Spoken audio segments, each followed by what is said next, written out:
Katikati ya historia ya siasa za Kenya anasimama mwanaume mmoja, alama ya ujasiri, uvumilivu na matumaini yasiyokoma. Raila na risasi ni kura. Sawa? Ili baba kama mjeshi mkuu akitoa amri anasema forward march, about turn, fire, vijana fire, vijana fire, vijana fire, vijana fire, vijana fire, vijana fire.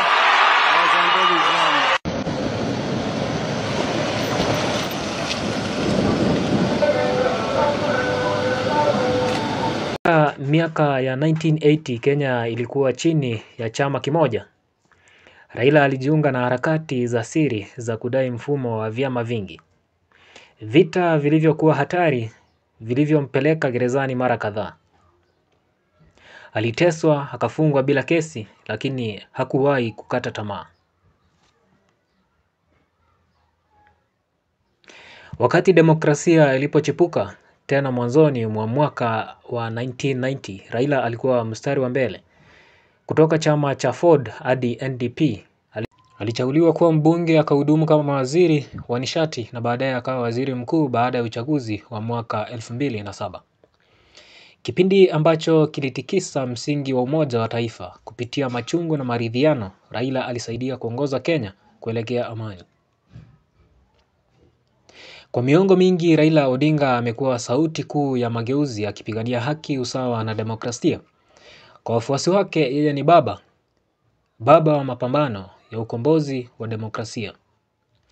Kwa wakosoaji wake yeye ni mpinzani asiyechoka. Lakini kwa historia, Raila Amolo Odinga, they are praying for handshake to succeed. Unaona pale wanaomba from mountains to lake, wanasema Raila tosha. Sisi sawa.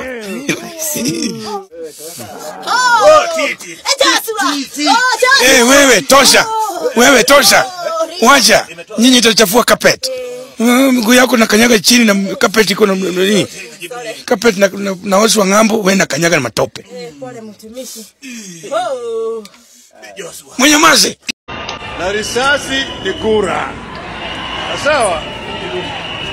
Ili baba kama mjeshi mkuu akitoa amri anasema forward march, about turn, fire, vijana fire, vijana fire, vijana fire, vijana fire, vijana fire, vijana fire.